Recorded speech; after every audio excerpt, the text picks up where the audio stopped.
Hello and welcome dear students. Today our topic of discussion is Purusharthas. Before going through this lecture, first let's have a look on the objectives of the topic. Number 1. To know about the aims of human life in the light of Brahmanical philosophy. Number 2. To understand the concept of Purusharthas in various texts. Number 3. To know about the implications of this philosophy on society. Now dear students, let's start the topic with the introduction. In Hindu philosophy, the term Purushartha refers to the four proper aims or the purposes of human life. Purusharthas are divided into four categories, that's Dharma, Artha, Kama and Moksha. Purushartha means purpose of the human being or object of human pursuit in its literal sense. Dharma means righteousness, moral principles, and Artha means prosperity and economic principles. In its strict sense, karma refers to sexual desire. However, in its broader sense, it refers to all sensual pleasures. And moksha is the ultimate aim of human life. Moksha refers to the self-realization, the complete cessation of all sufferings. The Purushartha doctrine establishes a person's goal. It establishes the standard for acceptable behavior and charts the course of man's life.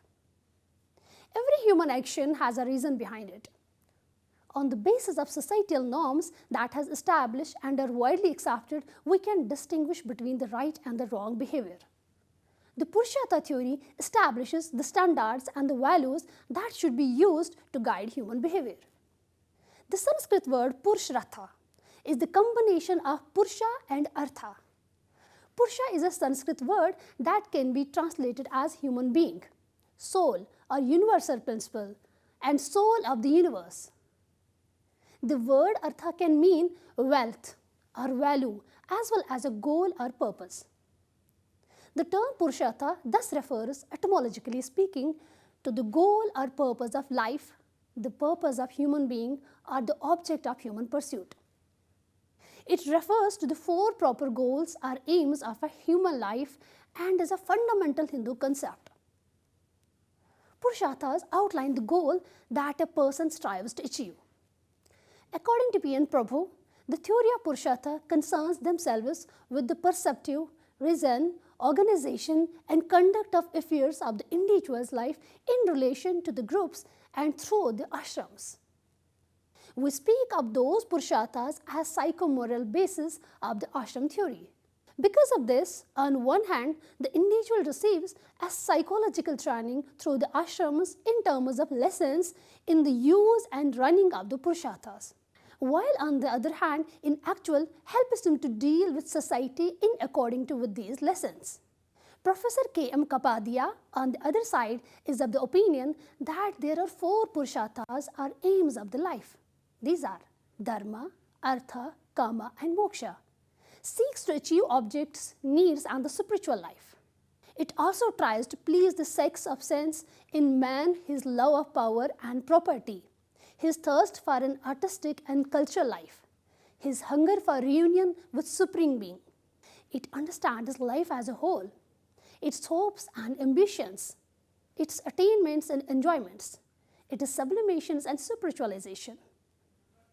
Although the four Purusharthas are all significant, Hindu philosophy gives Dharma precedence over Artha or Kama when there is a conflict. Purusharthas are just like a weapon by which the human beings protect their lives and control themselves. Purusharthas also refers to as the Chaturvarga, are defined in details in Mahabharata. According to the Mahabharata, achieving moksha through the practice of dharma is the ultimate goal of life. Additionally, it's widely believed that the Purusharthas are so closely connected to one another that it is impossible to comprehend one without the other. But even among these, the idea of Purushartha is perhaps more fundamental because it defines those overarching objectives that gives human life its purpose and significance. In Hinduism, although considered to be an ultimate goal, Dharma takes precedence over moksha, artha and kama. One has to understand that in the absence of dharma, the other three may simply lead one into a situation characterized by chaos and confusion. Dharma as such is mentioned as preceding Artha and Kama in Gautama Dharma Shastra, Upastamba Dharma Shastra and Yajnavalkya Samiti. Thus, Dharma seems to be more significant and as such should come before Artha and Kama. However, the Kama Sutra places more emphasis on Artha than Kama. The Artha Shastra of Kautilya also suggests that Artha is the starting point for the other two.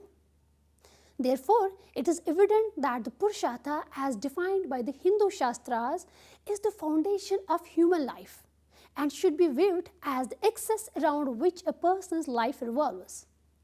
It organizes a man's effort towards spiritual realization and towards upholding his daily existence. Now, dear students, let's discuss these components one by one. First, have a look upon the Dharma. There is no counterpart term for the dharma in the Western languages. The noun dharma is derived from the verbal root dhar, which means uphold, maintain, sustain, or to keep in balance. Hence, dharma is the way, we must say a right way, to maintain order and balance in the universe in general and the life of an individual in particular. The word dharma, as we understand it now, comes at the base and thus refers to the first objective of the individual in the world to fulfill. Several ancient Hindu texts highlight dharma's significance in preserving society's stability. In Indian philosophy and religion, the idea of dharma is central. Dharma includes one's religious obligations, moral obligations, personal moral rights and duties, and actions that promote social order, moral behavior, and virtue. Dharma protects everyone and maintains social harmony. The purpose of dharma is to promote human welfare. Man is shielded from a variety of threats by following it. All people are preserved and protected by it. By giving man his impulsive and emotional tendencies directed and allowing him to enjoy life in this way, the dharma creates a balance between temporal interest and spiritual freedom. The status of the dharma changes as per the Hindu philosophy with the passing of each yuga. According to the Manusamriti, dharma was in accordance with 4 legs in the Kirta age and loses 1 leg with each succeeding age. Dharma exists on all levels of creation, in all facets and in all aspects. The Bhagavad Gita, the Dharma Shastras and the Vedas are the primary source of dharma, along with the Vedangas and other sutra literature. In ancient India, Dharma Shastras were crucial in directing people towards the path of dharma. Dharma is everything a person does in accordance with the laws of God and his or her own moral and ethical principles. Every kind of moral behavior, religious and secular, that is necessary for the survival and the welfare of the individual, of society, and of all the creation is included in the concept of dharma. It focuses on the significance of doing one's duty truthfully. Now, dear students, let's talk about Artha. According to Hinduism, Artha, like other 3, is one of life's 4 main goals. Depending on the situation, the literal meaning of Artha is senses, goal, purpose, or essence. Artha is the word for economic and the physical parts of life. In Hinduism, there is a big deal between how important material wealth is to a person's happiness and well-being as a whole. Artha is also explained more broadly in Hindu scriptures. It includes a job, skill, wealth, money, happiness, and a way to live a full life. A house owner needs money to do many things to keep dharma and to take care of the needs of the family and society. To uphold dharma and provide for one's family is the goal of wealth seeking. By pursuing artha, one can get material pleasure and feel at ease. Also, security wealth gives people ways to have fun and live in comfort. Still, Everyone needs to learn how to get money if they wanted to feel safe.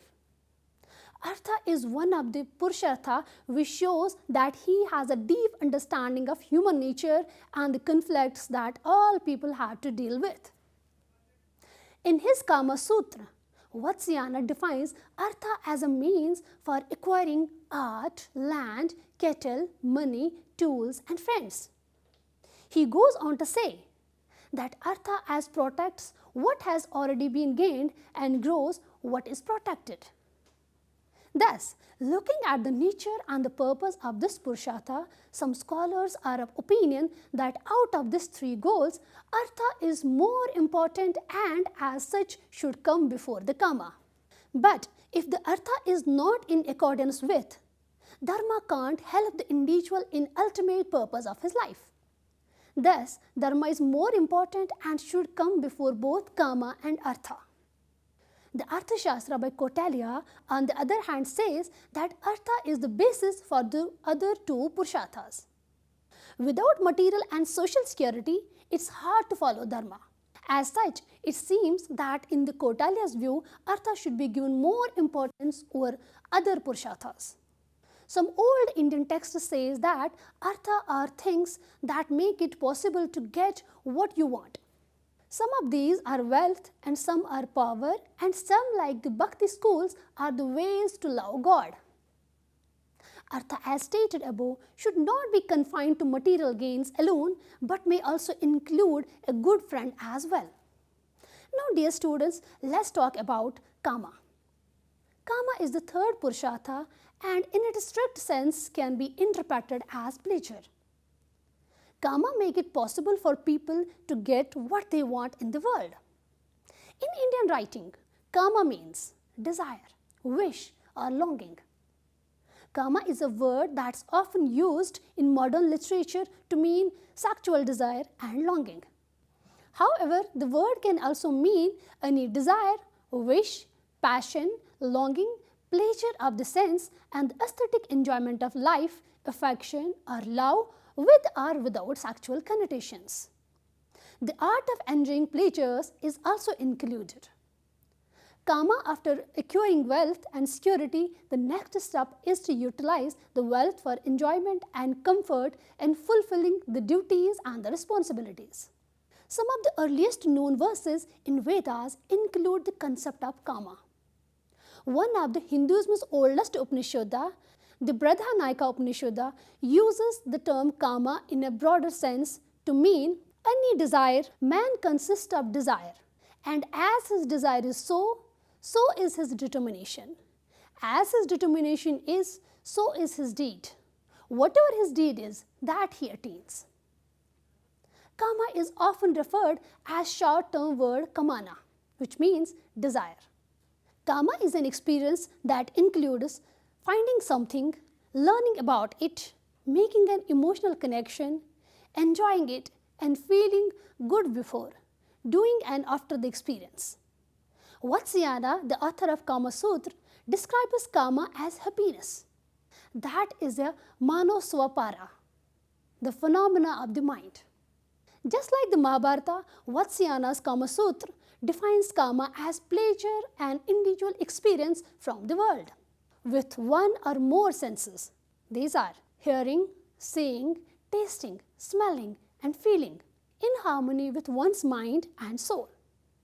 In its discussion about Kama, the Kama Sutra talks about how art, dance, music and sex are all ways to have fun and feel good. Ancient Indian literature such as the epics that follows the Upanishada developed and explained the concept of Kama together with Artha and Dharma. One of the most detailed explanations of Kama can be found in the Mahabharata.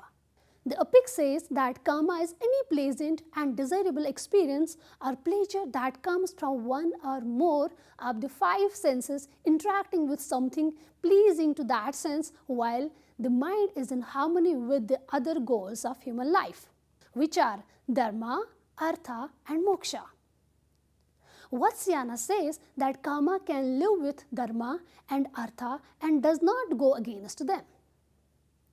A person who does dharma, artha and kama can achieve happiness here, and this may also help in realizing the fourth or the final goal, and thus thereby securing a better future as well. Actions that make it easy to practice dharma, artha and kama in harmony should be done. But actions that bring dharma, artha or kama into conflict or that promotes one at the expense of the other should be stopped. Some people say that the pursuits of the pleasure leads people to do bad things and cause trouble, carelessness and suffering later in life. Such questions were addressed in detail by the great scholars of ancient India, Vatsyayana. He held the opinion that kama is essential to humans as food and thus it should be holistic with dharma and artha. Now, dear students, let's throw some light upon the other aspect of Purushartha, that is the moksha.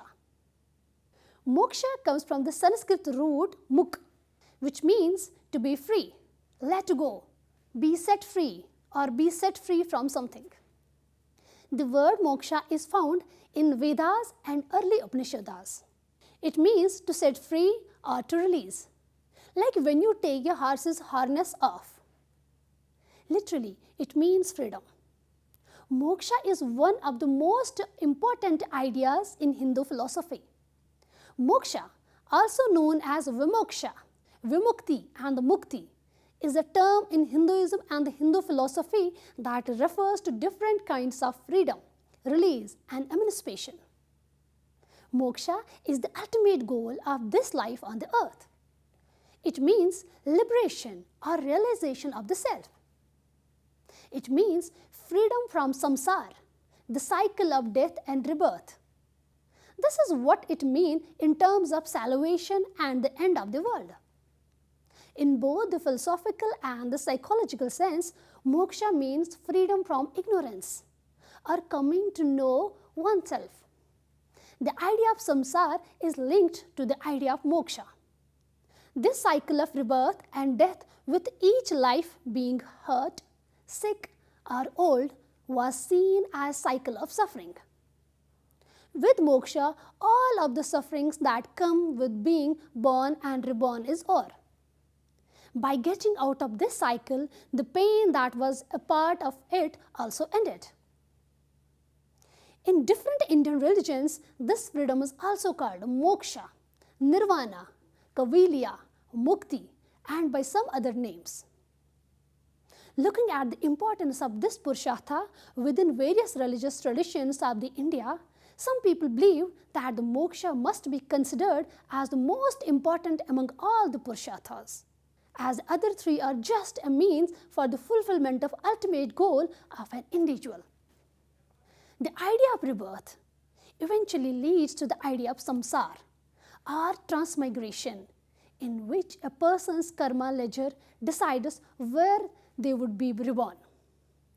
Moksha has been described not only as the end of the suffering and freedom from the cycle of rebirth, but also as being in the state of Paripurna Brahmanabhavu. Moksha is the most important thing in the yoga. It's a state of awakening, freedom, and being free in this life. In its history, the idea of moksha has taken three different forms, that's Vedic, Yogic, and the Bhakti.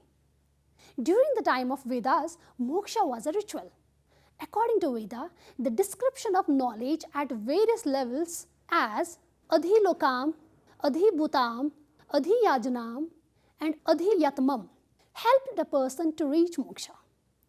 People sometimes use the word moksha, nirvana, and kavilya interchangeably because they all mean the same thing, the state that frees a person from all sufferings of sadness and pain. In modern literature, however, these ideas are based on different things in different religions. Some Hindu schools, like the yoga school, talk about kavilya, which is more like moksha than nirvana. The renunciation and the moksha can be used as a source of tension, as both in one or other way may come in an individual's life if he ignores the other. while on the other, pursuing kama and artha by ignoring dharma may also be a source of tension in one's life. Pravarti means giving or devoting oneself to external action, while as nivarti means withdrawing and restraining oneself from external actions in order to focus on one's own liberation. Artha and kama are the examples of pravarti, and the moksha is an example of nivarti. Both are important according to the Manosamriti. There are two kinds of activities, pravarti and nivarti. The pravarti leads to progress, abhyudaya, and the nivarti to perfection, nishriyasa. Thus, the both has to go hand in hand, and one can't be there at the cost of other.